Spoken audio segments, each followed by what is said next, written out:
За сайн байцгаана уу? Өнөөдрийнхөө видеонд бол би ингээд сувдаагаас асуулт хариулсан байхгүй сувдаагийн хүрэлцэн ирсэн байна. Тэгээ ингээд ямар ч ингээд бидний хамаа намаагүй асахгүй зүгээр яг YouTube те эсвэл лайкигаал холбоотой л тийм. За хэлэхгүй. За эхлэе. 10 асуулт хэлсэн. За чи яагаад YouTube хийхийг хүссэн бэ? Ер нь гол цэг нь бол хүслэн яг ингээд гэдэг хөхтэй тэгэхгүй юу? Ингээд надад ингээд YouTube хийж байгаа харагдаад ингээд би хамаасаас аднаас амар ичдэг гэсэн. Тэгээд манай найз маань хийдэг болоод би ингээд нэг YouTube хийх хүсэл тэмэл маань хийсэн л үү дээ. Тэгэхээр хоёр дахь нь YouTube хийж эхэлсэн YouTube хийзээ хийж эхэлсэн бэ. Ер нь их бичлэг хийж байгаад тэгээд жоох эцэндээ устгаа хийчихсэн. Тэгээд одооноос хэлнэ эхэлж байгаа. За баярлалаа. Гурав дахь нь YouTube хийх сонирхолтой юу? Яагаад?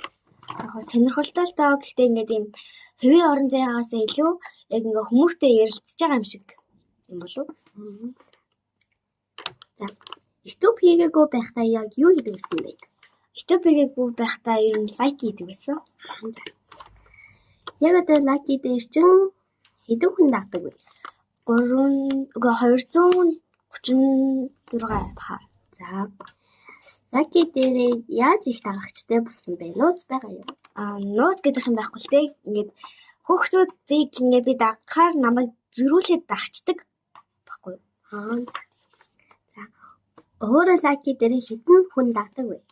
Би яг их хүн дагдаг. Би ингээд хүүхдүүдийг ингээд илүү ингээд их дагмаар санагдаад ингээд хөөхөд мөхөдтэй ингээд ямар ч хамаагүй хүүхдийг ингээд дагмаар ингээд муулуулж байгаа яа тий ингээд дагмаар санагдаад байдаг. Тэгээд дагчдаг байхгүй. За баярлалаа. Дараачих нь YouTube хийж дуусгаад ямар апаар эдит хийдэг вэ? Эдит гэдэг юм байхгүй л дээ. Ер нь уцаараа эдит хийчихдэг шүү дээ. Анхны YouTube хийхдээ хинээс сурж ирсэн бэ? Хүслэн гэдэг хүүхдээс сурж ирсэн. За YouTube хийн сэтгэлийг яагаад нээгээгүй вэ? Яасан? YouTube-ийн нэг сэтгэлийг яагаад нээгээгүй вэ?